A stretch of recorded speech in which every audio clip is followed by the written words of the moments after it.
So, bago tayo mag-dive in sa Word of God, imagine niyo mga kapatid. Imaginein mo na you standing sa bingit ng kawalan. Ayun. Or kawalan ng pag-asa. O desperation na halos ubos ng iyong pagkain. Pero naniwala ako marami kayong pagkain sa bahay. Imagine lang to. Imagine mo lang. Okay? Na wala kayong makain, nagugutom ang iyong mga anak, yun lang sa may mga anak. Hindi kasama ang mga dalaga dito kasi wala silang anak. Ayun, can you imagine na nawawalan ka na ng pag-asa, wala ka ng makain, wala kang maibibigay sa anak mo at nakikita mo yung anak mo ay nagugutom.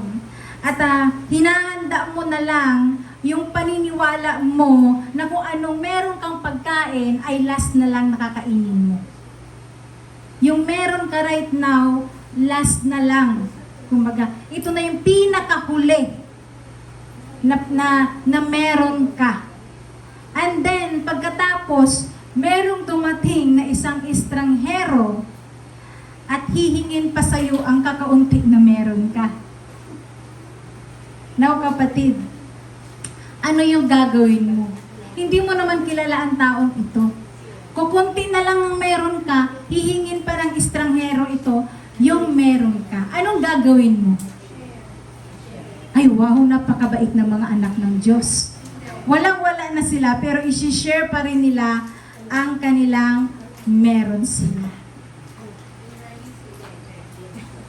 Now, nakapasok na po ba ang lahat kung saan tutungo ang ating Word of God for today? May idea po ba ang lahat? Okay, so kilalanin po natin ang byuda ng Sarifat, yon. Isang babae na ang pananampalataya at pagsunod ay nagbukas ng daan para sa miraculous provision ng Diyos. Kilala niyo po ba sila? Kilala po ba siya pa? Hindi pala sila. Siya lang mag-isang byuda. Nabasa na po ba ang story ng byudang ito? Okay. So the Word of God na mahahayag sa umagang ito ay magmumula pa sa Old Testament, 1 King chapter 17 verse 7 to 24. Medyo mahaba uni, kaya hindi ko nababasahin. Pero mamaya isa-isahin natin yung bawat verses. Amen? Now, the title ng sermon sa umagang ito ay walang iba kundi Unexpected Provision. Amen? Handa ka bang tanggapin ang unexpected provision ng Diyos sa buhay mo, kapatid? Amen. Lakasan nga natin. Amen. Yun. Pagdating sa pagpapala, dapat ibigay mo ng pinakatudo. Yan. Amen? So now, tunghayan natin yung story na isang byuda kung paano niya naranasan ang unexpected provision ng Diyos sa buhay niya. Okay? So, bago tayo mag-dive in doon, during that time, kasi hindi ko na siya babasahin dahil masyadong mahaba, during that time, ang hari po, story po to ni Elijah. Sino nakakilala kay Elijah? Ayun. Si Elijah po yung isang propeta na kinuha ng Diyos na hindi namatay. Okay? Mababasa niyan. Hindi siya namatay. Bigla na lang siyang kinuha ng Diyos. Hindi niya naranasan ang kamatayan. Oh, sana all. Ayun. And now, balik po tayo. During that time po, ang hari po ng Israel, nung time ng panahon ni Elijah, ay si King Ahab. At ang reyna po ng panahon na yon ay si Queen Jezebel. Okay? Medyo wicked yung queen na to. Okay? Ito yung queen na ito yung nagdidikta sa king. Imbis na mag-submit siya sa king, ang nangyayari, siya yung nagdidikta sa king. So mga kapatid, sa mga asawa dito, supposed to be ang mga kalalakihan ang may authority sa loob ng tahanan. At ang mga babae ay magsasubmit lamang sa kanilang mga asawa. So huwag natin gayahin ang buhay or merong spirit si King Jezebel. Okay? Huwag natin diktahan ng ating asawa. Okay? Matuto tayong mag-submit sa kanila. Bakit? Kasi inutos po yun sa salita ng Panginoon. Amen? Kung gusto niyo pagpalain kayo ng Diyos, mga wife dyan, you have to practice to train yourself to submit your husband. Amen? Now, hindi po yan ang topic natin. Okay. Nung panahon na yon, yung king na yon ay si King Ahab at ang reyna ay si Queen, hindi Elizabeth, Jezebel, okay? Queen Jezebel, okay? So dahil po sa kanila, dahil siyempre ma-impluwensya ang mga taong ito, dahil po sa kanila, ang pagsamba kay Baal ay kumakalat sa buong Israel. Ayon. At sa karatig bayan. So tinalikuran nila ang totoong Diyos. In 1 King chapter 17:1, ang sabi dito sa salita ng Panginoon, si Elias, which is si Elijah, kung mababasa niyo po yan sa English, ang Elias po ay Elijah. Ang sabi dito, si Elijah isang propetang taga-Tisbi sa Gilead. Sinabi niya kay Ahab, saksi si Yahweh ang buhay na Diyos ng Israel na aking pinaglilingkuran. Hindi uulan ni hindi magkakahamog sa mga darating na taon hanggat hindi ko sinasabi. Wow.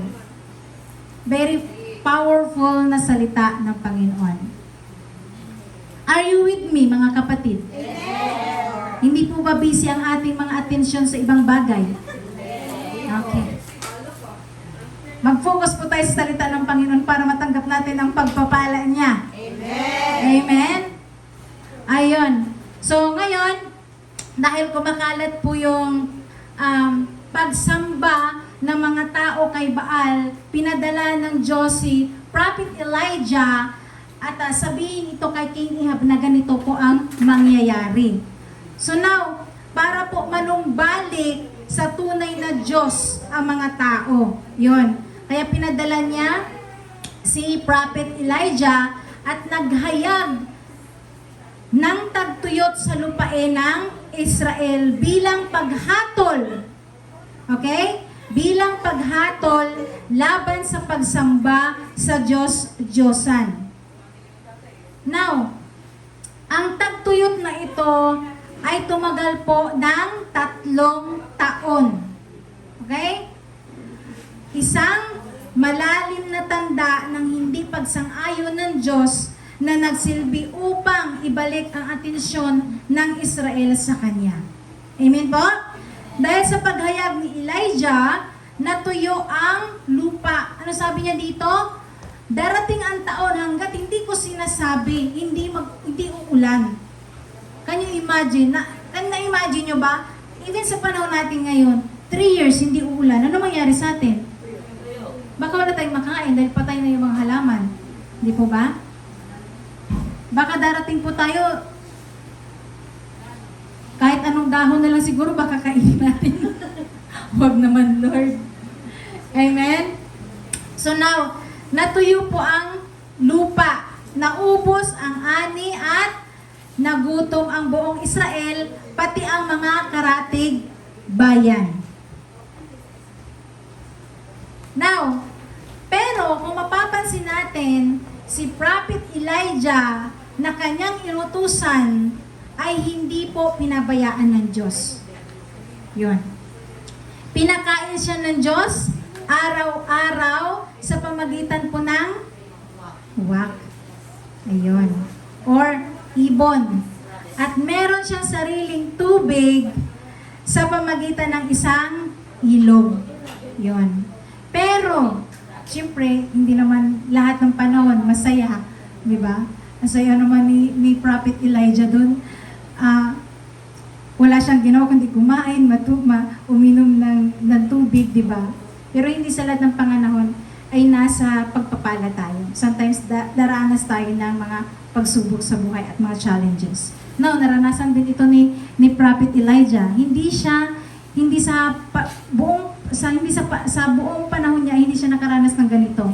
Dumating din yung panahon na naubos na yung tawag nito, nag-stop na yung pagpapakain sa kanya ng Panginoon at natuyo na rin ang ilog na kanyang kinukunan ng tubig. Yun.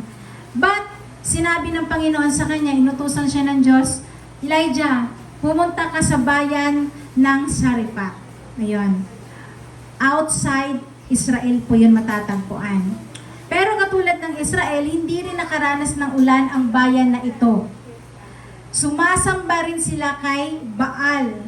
At sinabi ng Diyos kay Elijah, pumunta ka doon sa bayan ng Sarephat at dito makikilala ng Elijah ang isang biyuda. Yun. So now, what we'll learn sa buhay ng biyuda na ito? Ano po yung lesson from the widow of Sarephat na makukuha natin dito? Una po mga kapatid, God's provisions often comes in unexpected ways. Okay? Ulitin ko, God's provision often comes in unexpected ways, which is mababasa natin yan sa 1 King chapter 17, verse 8 to 9. So sabi dito sa salita ng Panginoon, in 1 King chapter 17, verse 8 to 9, kaya sinabi sa kanya ni Yahweh, umalis ka rito, pumunta ka sa Sarepta. Okay, sa Tagalog po ito, pero sa English po, Sarephat. Sa lupain ng Sidon, may inutusan akong isang byuda na magpapakain sa iyo roon. So, can you imagine? Kung ikaw ito, isisend out ka ni Lord sa taong hindi mayaman, pero sa mahirap na widow, byuda, or balo in a foreign land. Diba? Meron isang widow or balo or byuda na mag-aalaga sa iyo at magpapakain sa iyo, sabi ng Diyos kay Elijah. But wait, teka lang po. Balo, walang asawa, walang tagapagtanggol, walang resources, mahirap lang at mahina, pero ito yung gagamitin ng Panginoon. Yes, sa mata ng tao, wrong person yung lalapitan ni Elijah, pero sa harapan ng Diyos, she was exactly the right person. Amen? So noong panahon ng Old Testament, ang balo o byuda ay kabilang sa mga pinakamahirap na sektor. Wala silang asawa, kaya wala silang tagapagtanggol, walang lupa, wala silang lupain, walang kita, umaasa sa anak o sa tulong ng iba o sa charity ng iba. Kadalasan kasi, ang tao, normal, tumitingin sa status para pagpalain tayo. Amen? Iba sa atin ganyan ang ugali. Why? Nature na po ng tao. But praise the Lord, binago na tayo ng Diyos. Amen? Amen? Sabihin mo nga sa katabi mo, binago ka na ni Lord. At babaguhin pa. Amen.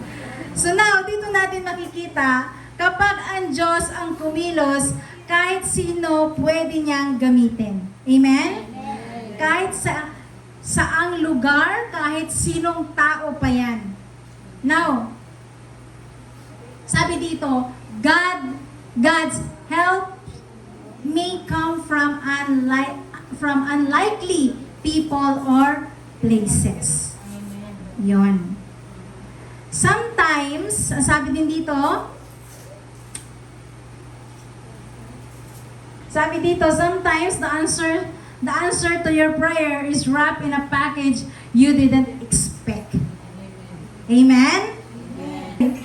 So ano yung key point natin dito in number 1? God's provisions often comes in unexpected ways. Ano po yung key point dito?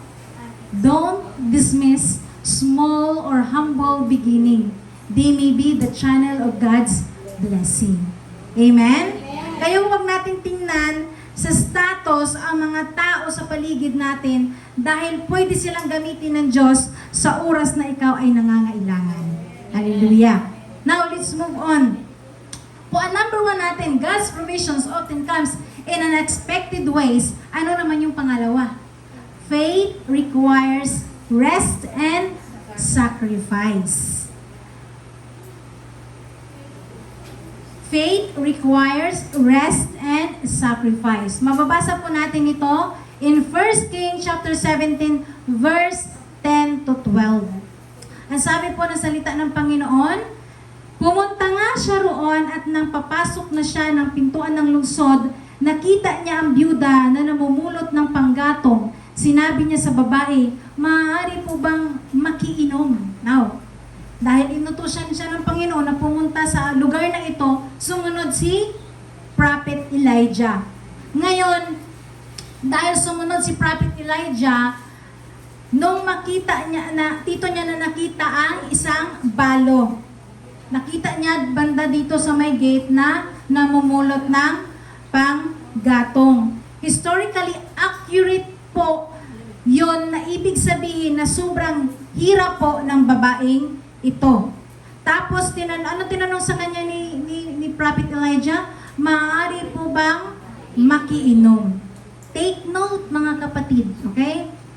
Pwede ba yun? Itagtuyot. Diba? Tagtuyot. So, ibig sabihin, yung bawat butil ng tubig ay buhay para sa kanila. But during those times, ang hospitality ay big deal, lalo na sa mga tao sa Middle East. Magbibigay pa ba ako ng tubig? Walang-wala na nga ako. Baka yung iba laway na lang ang iniinom. Tawang-tawa ka na ka. Pero sabi ng chapter 7, let's move to the next verses. Verse, sabi sa talata na ito, aalis na ang babae upang ikuha siya ng tubig ng panahon niya. Pahabol niyang ulitin ko. Aalis na ang babae upang ikuha siya ng tubig ng pahabol niyang sabihin, kung maaari, bigyan mo na rin ako ng kapirasong tinapay. Okay. Yung walang-wala na siya, pero kukuha pa din siya ng tubig. Tapos sabay habol pa ni Elijah, kung maaari, bigyan mo rin ako ng kapirasong tinapay. Kung titingnan mo, parang abusado yung propetang ito. Diba? Naranasan niyo po ba yung bagay na ito? Sige, normal na sasabihin natin na makapal ang mukha ng taong ito. Yun. Yung sasabihin mo, oy, pwede bang pabili ng isda? Bilan mo naman ako ng isda. Nung binigay na sa'yo yung isda, pwede mo bang lutuin? Sarap pa, sarap. Di ba? Pero sasabihin niya, kakainin natin yan dalawa. Ayun naman pala, sige, magluluto na ako. Ganon. Di ba? Nakakaranas kayo. Or minsan sasabihin natin, merong isang tao na walang rides. Nag-ask siya ng rides sa'yo kasi wala siyang sasakyan. Tapos nung nag-ask siya ng rides, pwede mo bang buhatin itong mga gamit ko? Lagay sa kotse mo. Nag-offer na nga ako ng rides. Ginawa pa akong kargador. Sino? Ay, hindi yan, ikaw na. Naranasan niyo ba yun? Oo. Inayos ng Lord yung puso ng anak. Kapag yung nag-hihingi, Ha? may nakikiride. Yung nag-drive. Next time mapapractice na po si Anggi na mag-drive. Amen. Pag-pray natin yan. Nabigyan siya ng courage ni Lord na hindi titingin sa ibang kotse kundi doon lang sa daan. Okay? Kasi may takot siya na ayun.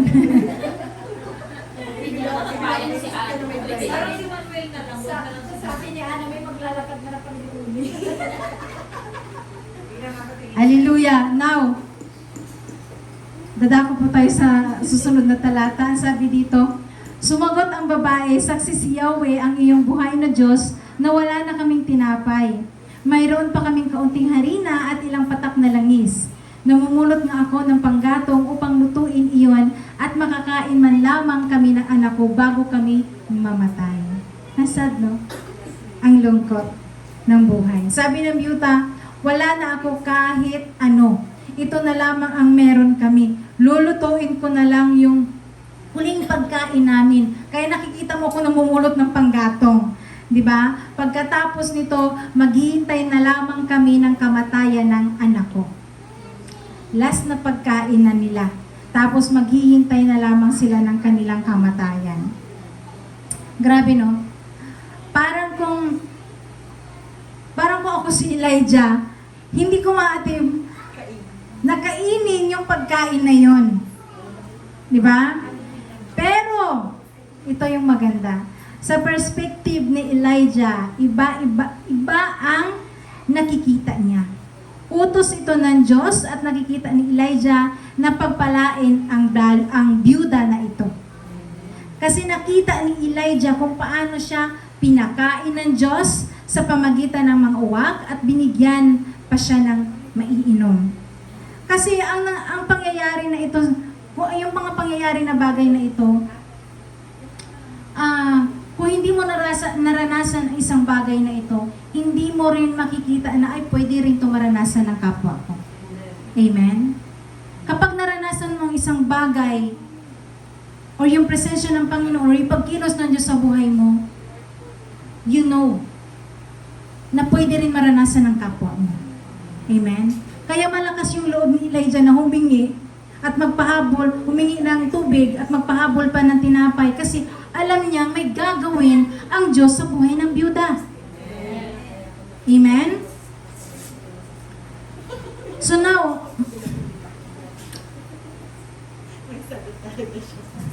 hallelujah. Now ito yung pinaka-challenge sa ito yung pinaka-challenge. She had to choose between self-preservation and obedience to God's word through Elijah. Ito yung pinaka-challenge ngayon sa babae. Dalawa lang ang pwedeng pagbilian ng byuda. I-preserve niya yung natirang harina at oil, na kaunting oil, patak, para sa pagkain nila ng kanyang anak, o susunod siya sa salita ng Diyos gamit ang life ni Elijah. Dalawa lang ang pwede niyang pagpiliin. Ang pagsunod ay hindi madali, kinakailangan ito ng pananampalataya. Kaya faith requires rest and sacrifice. Kaya mga kapatid, ang sabi dito, true faith often means giving when it feels impossible. Amen. Amen? You have to rest and sacrifice. Na para bang ganito. Like planting a seed, you must release it into the ground before you see the harvest. Amen. Yung pinakahuling pagkain o yung harina at oil ng babae, kailangan muna niyang itanim para makapag-harvest siya. Amen? Kaya ano yung key points natin dito sa faith requires rest and sacrifice? Ano yung key point natin dito? Faith is not faith until it costs you something. Lagi ko naririnig to kay Annie. Kapag walang hirap sa'yo ang pagbibigay na ito, it costs you nothing.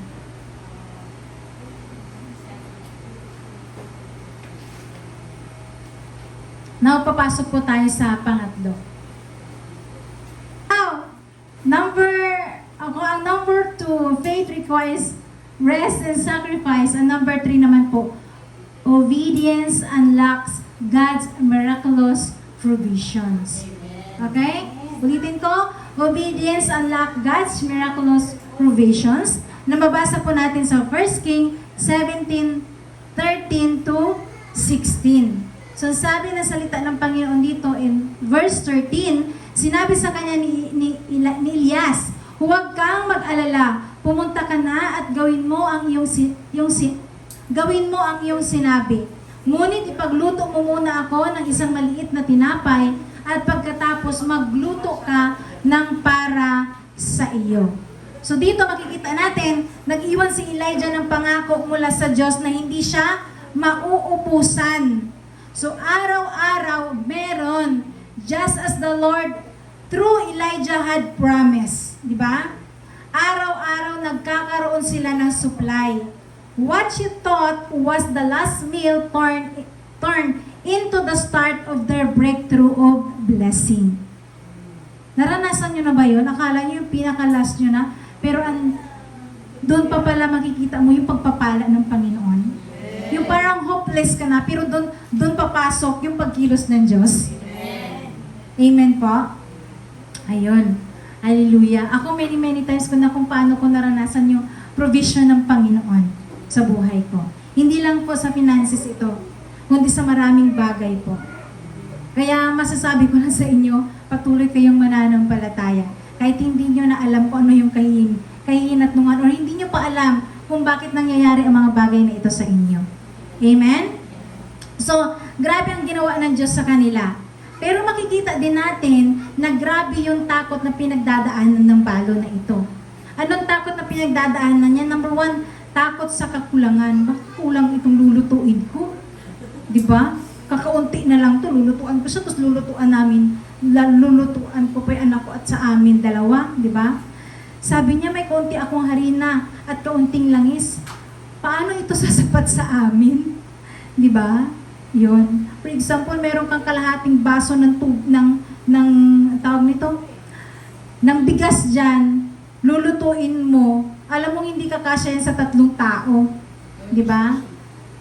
Pero ako nung kabataan ko dati, dahil breadwinner ako sa pamilya namin, yung magulang ko, walang pakialam sa amin panahon na yon. At age of 8 years old, kung saan ako pumupunta na kapitbahay, yung nanghihiram ako ng bigas, kahit isang salok lang. Hindi sa amin kasya yun na magkakapatid, pero ginagawa ko para magkasya, binubuhusan ko ng maraming tubig, nagiging lugaw. Sige, unlimited na lugaw. Ang nangyari. Ayun. Naranasan nyo rin po ba yun? Pupunta kayo sa kapitbahay nyo para manghiram ng bigas? Ay, anak mayaman sila. Ako na naman ang nakaranas. Ako na naman yung mahirap. Si ate di may sariling kwarto. Ay, si ate, iba yan si ate Dio. Bigas ang pinag-uusapan ni kwarto bigas. Sabi natin, huwag niyo ako idamay dito. Bigas ang usapan dito, hindi kwarto. Grocery store sila. Ayun. So dito, masasabi ng balo na ito, paano to sasapat sa amin, di ba? Walang-wala na kami ng anak ko. Wala pa nga yung asawa ko. Wala na nga akong trabaho. Huling pagkain na namin ito, tapos mamamatay na kami. Tapos may cashier pa kami. Di ba? Yung parang last meal na nga lang namin ito eh. Tapos may cashier pa. Buti na lang yung, ewan ko nung panahon ng bata pa ako, naalala niyo yung Celia Electrica sa taong mamamatay na. Ang dami nilang pagkain sa harapan niya kasi pinibigay na sa kanya. Pero itong widow na to, or yung byuda na ito, kukarampot na nga lang, may cashier pa, tapos mamamatay na sila, di ba? Parang asad ng life ng byudang ito. Ayun. Now, nararanasan niyo po ba ito mga kapatid? Yung pagtingin mo sa wallet mo, parang wala palang laman. Nakaranas ka po ba?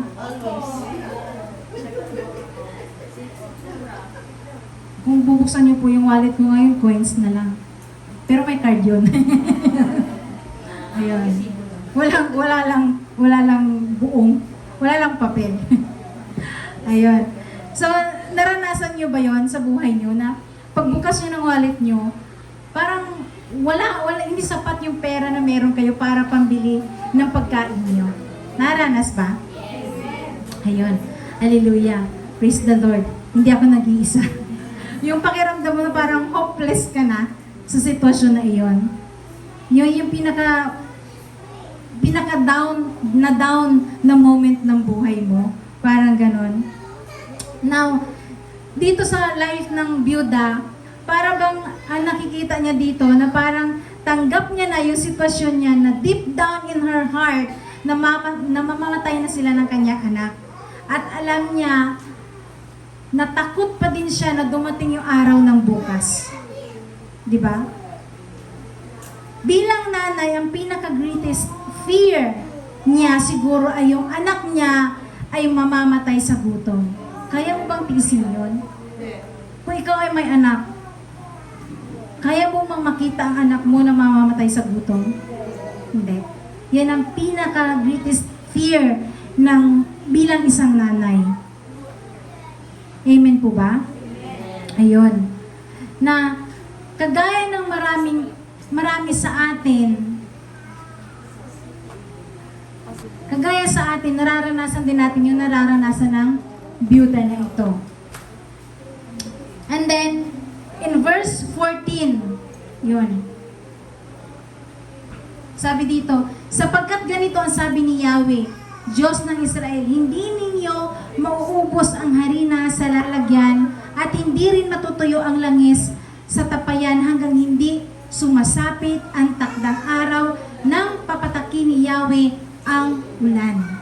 Kung kanina, hopeless ka dahil kakaunting harina na lang at saka oil, di ba? Kung ikaw na tao nakaranas ka na parang pagbukas mo ng iyong pitaka, wala nang laman. Hopeless ka. Kung mag-aaral lang iyong anak, wala kang mahiraman para maibigay para mabayaran yung tuition fee ng iyong anak. Di ba? Tapos, nakaranas ka pa na mawalan ng trabaho. Di ba? Makaranas ka na meron kang kapamilya or kamag-anak na nasa ospital tapos ang laki-laki ng bills tapos wala kang pambayad. Di ba? Nakakaiyak. Pero ano sabi ng Panginoon dito sa salita niya? Dito, hindi ninyo mauubos ang harina sa lalagyan at hindi rin matutuyo ang langis sa tapayan hanggang hindi sumasapit ang takdang araw na papatakin ni Yahweh ang ulan. So now, kung hindi mag-rest, na sumunod ang biyudang ito at magtiwala, hindi niya mararanasan ang magandang plano ng Diyos sa buhay niya. Amen? Kapatid, alam mo ang salita ng Diyos. Alam mo ang kanyang pangako. Ang tanong, magre-rest ka ba na sumunod at magtiwala sa kanyang salita? Kaya karamihan, iba sa atin, hindi nakakaranas ng pagpapala ng Diyos o hindi nila mararanasan yung magandang plano ng Diyos sa buhay nila dahil sa mga bagay na ito. Una, doubt. Alam nila yung salita ng Panginoon pero nagda-doubt sila. Pangalawa, hindi sumunod at nagtitiwala sa salita ng Diyos. Marami sa atin alam ang salita ng Diyos, hindi lang sila nagda-doubt, kundi hindi pa sila sumusunod at nagtitiwala. Pangatlo, walang pananampalataya. Ito yung pinakamahalaga bilang mananampalataya. Kaya nga tawag tayong mananampalataya kasi meron tayong faith. Di ba? So now, ganito po yung mangyayari sa isang tao. Kaya hindi niya nararanasan yung pagpapala ng Diyos because of this three. Di ba? Doubt, hindi marunong sumunod, hindi marunong magtiwala, at walang pananampalataya. Now, tingnan na natin ang next verse. Ginawa nga ng babae ang utos ni Elias at hindi naubos ang pagkain ni Elias at nang mag-ina sa loob ng maraming araw. Imagine, maraming araw.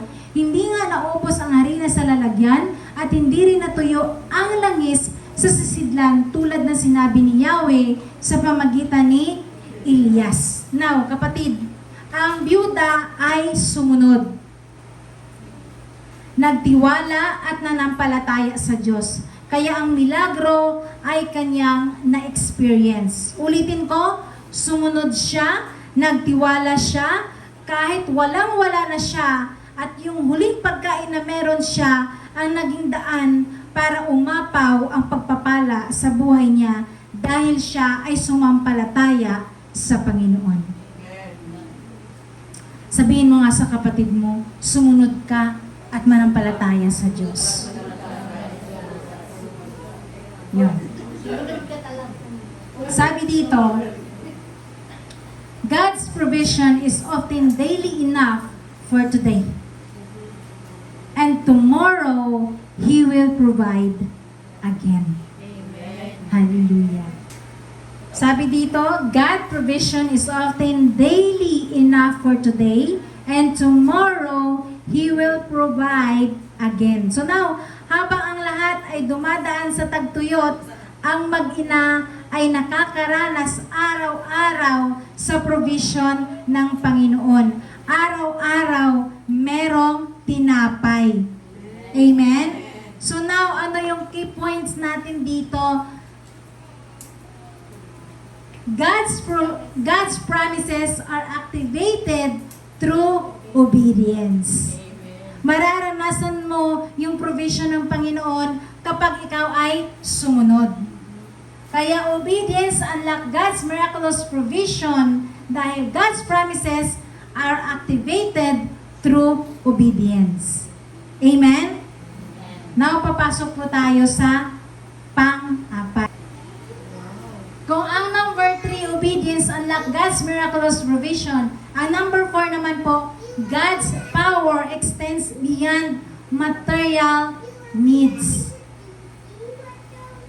Ulitin ko, God's power extends beyond material needs. At mababasa po natin sa salita ng Panginoon in 1 Kings 17 to 23 to 17 to 23.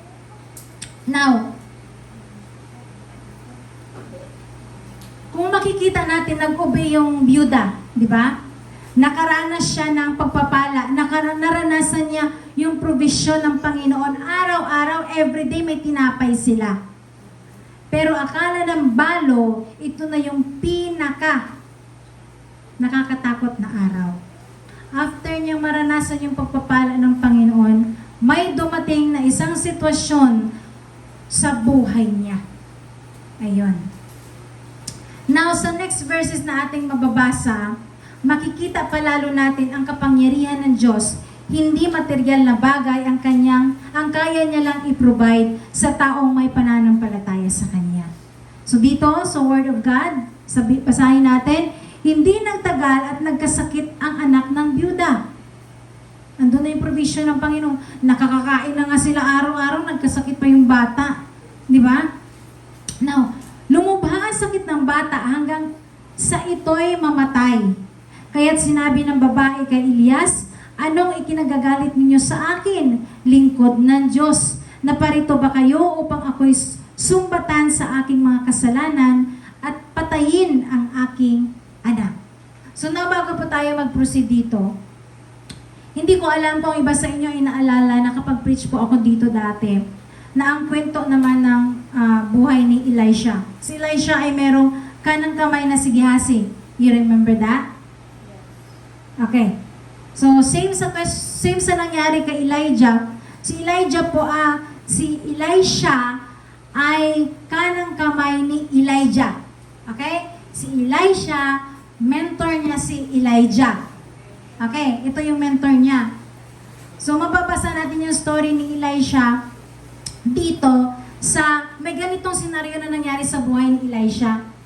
Namatayan din nung time na yon, merong mayamang mag-asawa na tawag nito na pinakain siya, tapos ang maganda pa dito, ginawan siya ng silid para pag pumunta siya sa lugar na yun, meron siyang mapapahingahan. At pinagpala sila ng anak. Ang problema, namatay din yung bata. Pero yung nanay, tumakbo at bumalik kay Elisha at sinasabi yung problema na ganito yung nangyari sa bata.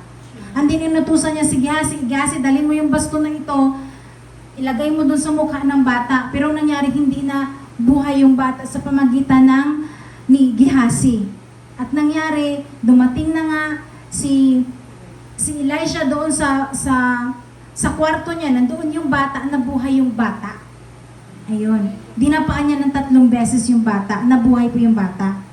So, si Elisha kasi, kung si Elijah na kinuha ng Panginoon na buhay, bago kinuha ng Panginoon si Elijah, sabi na ni Elisha, gusto niya kung anong meron kay Elijah ay magkaroon din siya. But God gave Elisha double portion ng meron si Elijah. Amen? Ayun. I could not, hindi lang akong sure. For example, ang ginawa ni Elijah is 14 na miraculous. Si Elisha, I think, 28 ang nagawa niya. Ayun. I-research nyo lang kung tama ako. Pero kung mali ako, correct nyo na lang ako kung tama ba. As I remember, ganun po yung naalala ko. So, mababasa natin yung story na ito na namatayan din ng bata, si Elisha, sa 2 King chapter 4, verse 8 to 37. Yung story na tutungkol sa bata. So now, balik tayo sa talata na ito. After maranasan ng byuda ang kapangyarihan ng Diyos sa pamagitan ng pagkain nila ng anak niya araw-araw, may pangyayaring hindi maganda, which is namatayan siya ng anak. Di ba? Nakaranas din ba kayo ng ganitong sitwasyon? Yung after a blessing, merong hindi magandang pangyayari. Dati nung hindi pa po ako Kristiyano, every time nakakatanggap ako or every time na masaya ako, or every time na meron akong pagpapala, natatakot ako kasi alam ko na kasunod nito hindi maganda. May ganon.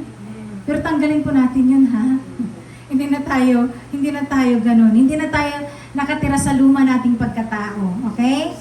Yun, binago na tayo ng Panginoon. So ngayon, dito makikita natin sa byuda na ito, kung makikita natin parang sinumbatan niya pa si Elijah. Di ba? Sinabi pa niya, anong ikinagagalit ninyo sa akin, lingkod ng Diyos? Naparito ba kayo upang ako'y sumbatan sa aking mga kasalanan at patayin ng aking anak? Di ba? So parang ang nangyayari dito, nakakalimutan ng byudang iyon yung pagpapala ng Panginoon. Ang nakita niya na lang yung hindi maganda. Namatay kasi yung anak niya, di ba? Now, kapatid, kahit ano pong mangyari sa buhay natin, huwag tayong manisi ng ibang tao, lalong-lalo na ang Diyos. Amen? Sabihin mo nga sa katabi mo, huwag kang lumayo sa Diyos kahit anong mangyari. Bakit ko sinabi to? Sometimes, pag merong maganda sa atin, grabe yung praising natin kay Lord. Pero every time na hindi na maganda, lumalayo tayo. Kaya sinasabi ko sa inyo, na huwag kayong lumayo sa Diyos kahit anong mangyari. Amen po? Now, in verse 19 to 20, Isaac, akin na ang bata, sabi ni Elias, at kinuha niya ang bata. Ipinanhig sa itaas, sa silid na kanyang tinutuluyan, inilagay niya ang bata sa kanyang higaan at nanalangin. Take note. Anong ginawa ni Elijah? Nanalangin. Okay. Yahweh, aking Diyos, ito ba ang iyong igaganti sa babaeng nagmamagandang loob sa akin?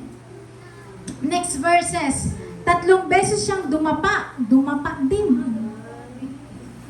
sa bata at nanalangin ng ganito. Yahweh, aking Diyos, hinihiling ko pong muli ninyong buhayin ang batang ito.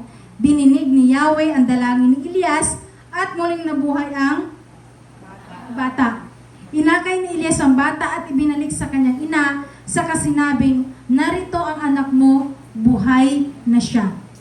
Kapatid ko sa Panginoon, prayer is very important sa ating buhay. Dahil sa panalangin ni Elijah, ang bata ay muling nabuhay bago niya ibinalik sa nanay niya. Amen? God restores life.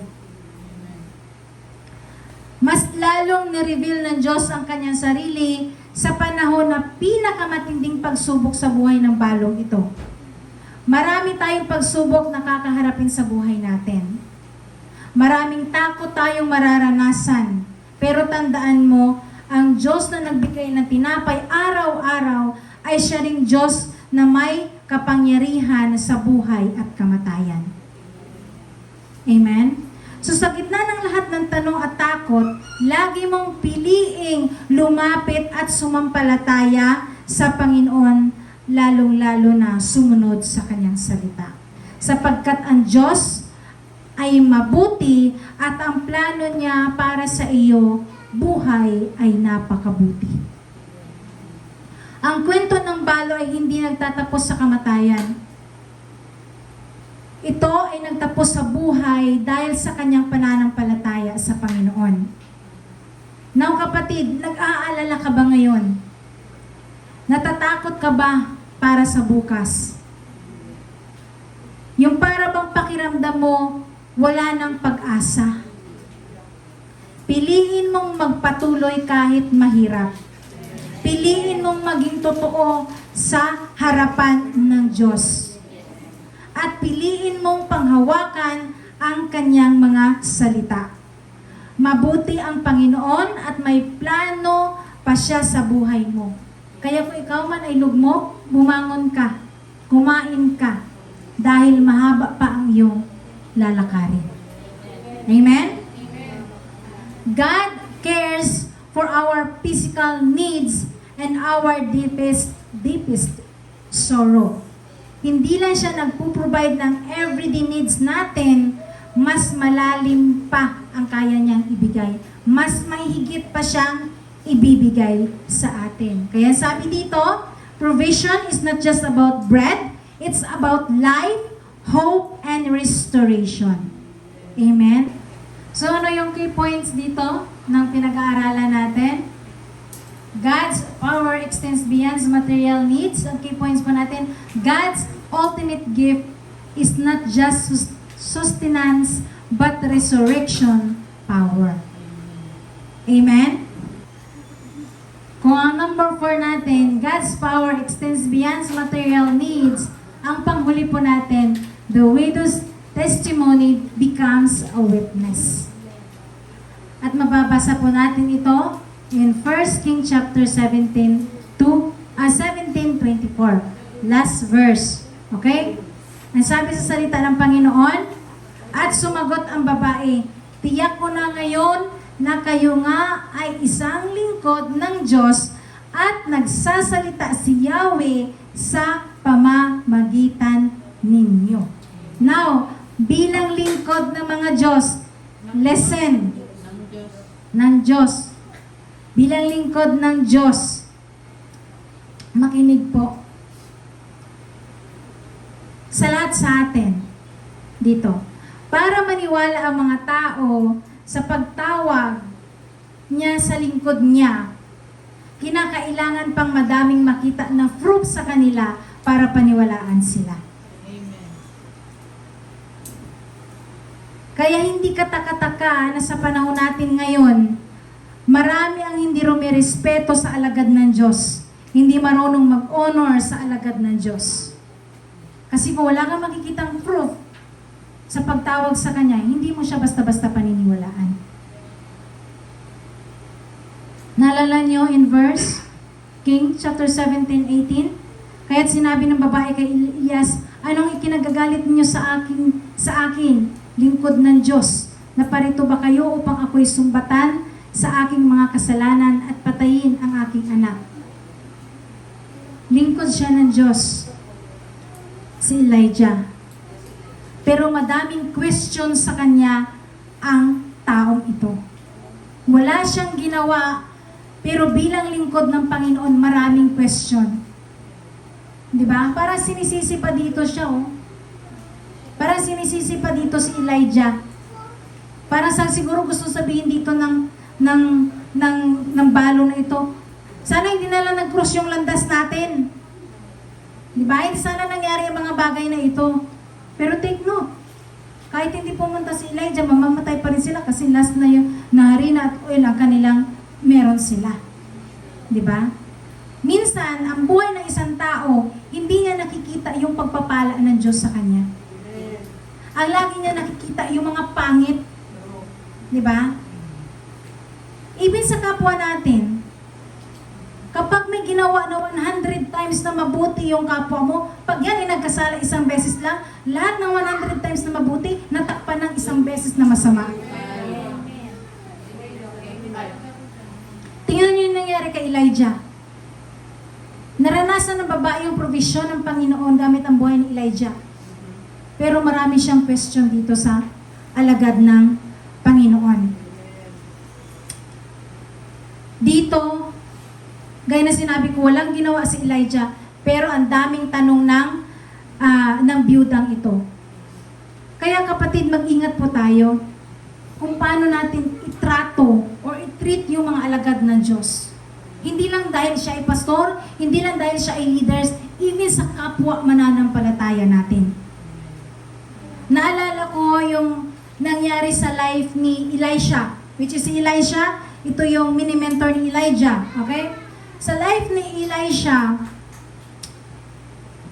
mababasa po natin ito sa 1 King chapter 2 verse 23 to 24. Ito yung time na kinuha na ng Panginoon si Elijah, tapos si Elisha bumabalik na, siguro ba uwi. Ang nangyari, gumawa pa siya ng milagro that time. Alam naman natin yung tubig sa Jericho ay madumi. Ginawa po niyang malinis yun. At habang naglalakad siya from Jericho to, saan nga siya pumunta? Bethel, yon. Pumunta siya sa Bethel, meron siyang nakasalubong or nadaanan ng mga bata, which is 42 na mga bata ito. 42 piraso. Kabilog. Ano ba? Ay, 42 kabilog, Ate Ivy, anong kabilog sa Tagalog? 42 kabilog. 42 katao. 42 bata. Yun. 42 na bilang ng mga bata. Sinabihan po ng mga batang ito si Elisha na, umalis ka dito, kalbo. Umalis ka dito, kalbo. Parang ganon. So parang, alam mo yung salita, parang hindi nire-respeto si Elisha. Diba? Ng mga kabataan yun. Walang respeto, walang pag-honor sa alagad ng Diyos. You know what happened sa mga batang 42 na ito? Lahat sila ay namatay. Ninapa sila ng oso. Basahin nyo in chapter King verse 23 to 22 to 24. Isulat nyo, basahin nyo later. 2 King chapter 2 verse 23 to 24. Yun. Diyan mo yan makikita. Imagine, 22 na kabataan. Makikita nyo yung Panginoon? Ha? 42 na kabataan. Nakikita nyo? Chapter 2. 2 King chapter 2 verse 23 to 24. Ayun. So nakita nyo, walang pinapalagpas ang Panginoon kahit bata kapag hindi ino-honor or kapag hindi nire-respeto ang kanyang alagad. So we have to careful mga kapatid kung paano natin tingnan at i-honor ang alagad ng Diyos. Hindi natin alam ang pwedeng mangyari sa atin. Because ang Diyos ay Diyos kahapon, ngayon, bukas, at magpakailanman. Hindi siya nagbabago. Kung yun ay ginawa niya para proteksyonan si Elijah, pwede din niyang gawin sa panahon natin ngayon. Amen? Ang sabi nga sa salita ng Panginoon, sabi niya dito, in Psalms 105, verse 15, ang sabi niya dito, do not touch my anointed ones. Do my prophets no harm. Alam niyo po, mababasa ulit po natin ito, ang salitang ito, hindi lang sa book na ito or sa Psalms na ito. Mababasa ulit po natin ito in 1 Chronicles chapter 16 verse 22. Inulit po ito ng Panginoon. Sabi niya, do not touch my anointed one. Do my prophets no harm. Bakit ko po sinasabi ang mga bagay na ito? Hindi para takutin kayo, kundi para matuto kayo rumispeto sa alagad ng Panginoon, hindi lang sa mga alagad niya, kundi sa kapwa mananampalataya. Amen? Hindi lang dapat tayo matuturo respeto doon sa pastor natin, sa mga leaders natin, kundi sa kapwa natin mismo. Because I do believe God's protection over those He has chosen, hindi lang sa mga propeta, hindi lang sa mga pastor, kundi sa lahat ng mga believers. These scriptures is a declaration of God's sovereignty and His defense or protection of those He has set apart, means pinili, often refers to as anointed one. Everyone who believe God, they are anointed one. Because they are, pinili sila. Amen? So patuloy po tayong matutong mag-honor sa servant ng God at sa lahat ng mga believers. Now, bilang mananampalataya, kung totoo kang mananampalataya, hahanap ka ba ng mali sa kapwa mo para i-weaponize sa kanila yung mga bagay na ito? Or hanapin natin ang tama na nagawa nila at tingnan ang pagpapala gamit ang buhay nila? Dalawa lang pwede natin pagpilian. Now, baka isipin mo, hindi naman ako pinagpala ng taong yan. Hindi naman niya ako binigyan ng iPhone 17. Hindi naman niya ako tinreat sa restaurant. Saan ba po natin nakikita ang pagpapala ng isang tao sa buhay natin? Sa material na bagay lang po ba? Hindi ba isang pagpapala ng iyong kapwa ang maihayag niya ang salita ng Diyos sa buhay mo? What is the greatest blessing na matatanggap natin, kapatid? The Word of God. Ngayon, kung sino man ang ginagamit ng Diyos sa buhay niyo to share His Word, that's a blessing for you. Amen? Kapatid, gamit ang buhay nila. Naririnig mo ang salita ng Diyos through their life. Yun ang totoong blessing, ang salita ng Diyos. Gamit ang life ni Elijah, narinig ng widow na to or ng biyudang ito, kaya nabago siya. Amen? Now, gaya ng babaeng ito, ang sabi dito, the widow's testimony becomes a witness. Bakit hindi natin gamitin ang ating buhay as a testimony to become a witness kung paano tayo pinagpala ng Diyos? Bilang mananampalataya, ang pagsunod mo sa salita ng Diyos ang pinakamahalaga, kapatid. At kung narinig mo ang salita ng Panginoon, gaya ng lagi ko itong sinasabi sa inyo, hindi ka niligtas ng Diyos para maupo dyan. Niligtas ka ng Panginoon para ano? Para maglingkod. Maglingkod saan? To share His Word to others. Marami pang buhay ang maliligtas gamit ang buhay mo kung marunong kang sumunod sa salita ng Diyos. Amen? So your obedience and God's faithfulness can lead others to faith. Huli. Sabi din dito, a candle lights another candle. Your story can ignite someone else's belief. So gamitin mo yung buhay mo at as a testimony kung paano mo nakilala ang Diyos. Amen? Hindi ito yung mga naririnig nyo right now, hindi ito pamimwersa sa inyo. Ito'y pang i-encourage sa inyo bilang mananampalataya. Na supposed to be, ganito ang dapat nating gawin. Amen? Lagi ko rin itong sinasabi sa inyo, sharing the Word of God ay hindi lang trabaho ng isang pastor at ng isang leader. Ito'y trabaho ng bawat mananampalataya. So what is the key point ng number 5 na ito? The widow's testimony becomes a witness. The key points, miracles are not just for you, they are for God's glory and others' encouragement. Dito po ako magtatapos. Living like the widows of Zarephath.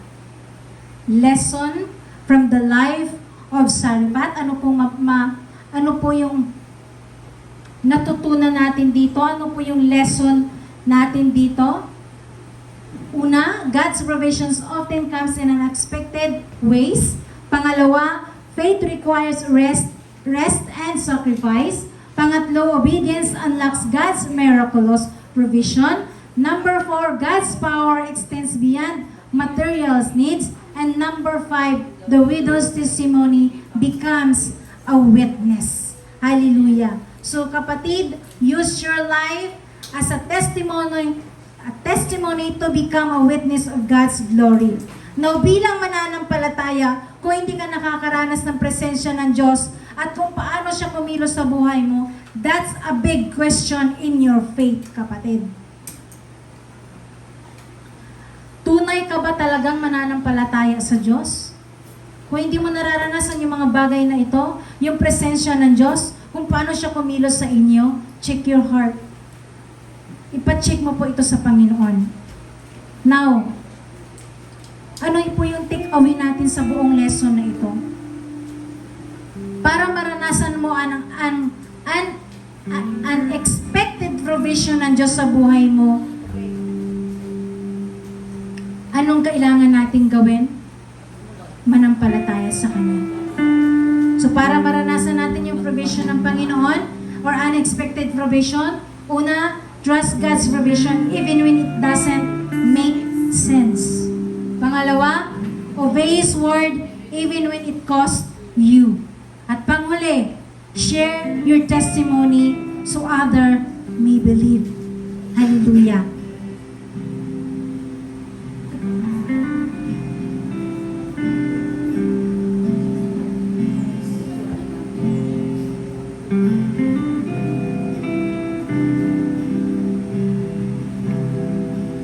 Ito po yung iwan ko sa inyo mga kapatid. God can use anyone, anywhere to accomplish His purposes even in a season ng kahirapan. Amen. Amen po ba? So sabay-sabay po natin purihin ang Diyos sa pamagitan ng awitin na ito.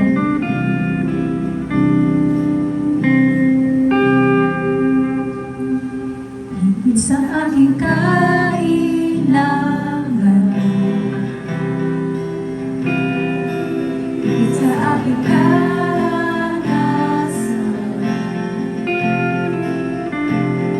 higit sa aking isipin, ay kaya mong gawin.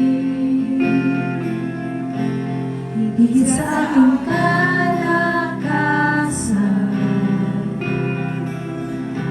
ni minsan ay hindi na kulang. Higit sa aking isipin, ay kaya mong gawin. Harap ko ay hawak mo, di mangangamba sa piling mo. Sigaw mo to sa Panginoon mga kapatid. Walang mahirap sa'yo. Yes, Lord. Walang mahirap sa'yo. Ikaw ang Panginoon na makapangyarihan. Walang mahirap sa'yo. Sabihin mo sa Panginoon kung anong kailangan mo, kapatid. Higit sa aking kailangan, higit sa aking karanasan,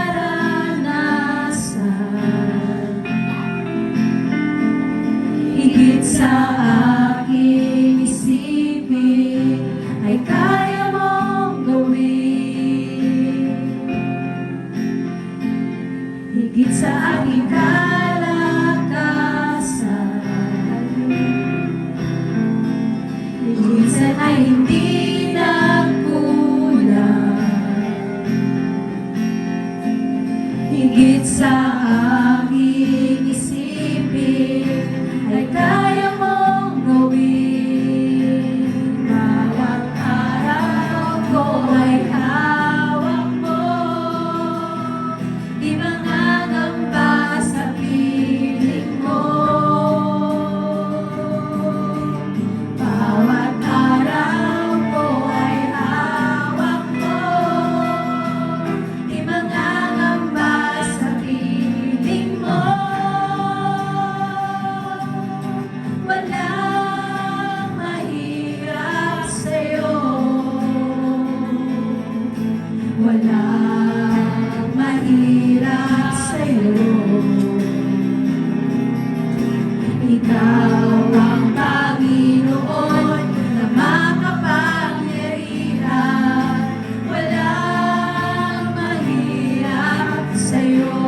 bagay-bagay.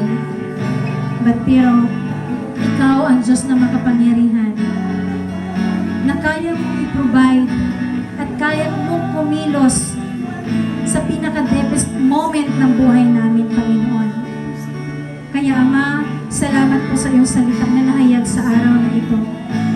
Ikaw lamang nakakaalam kung anong laman ng puso ng mga anak mo right now. Hindi ko alam kung anong pangangailangan nila right now, Lord.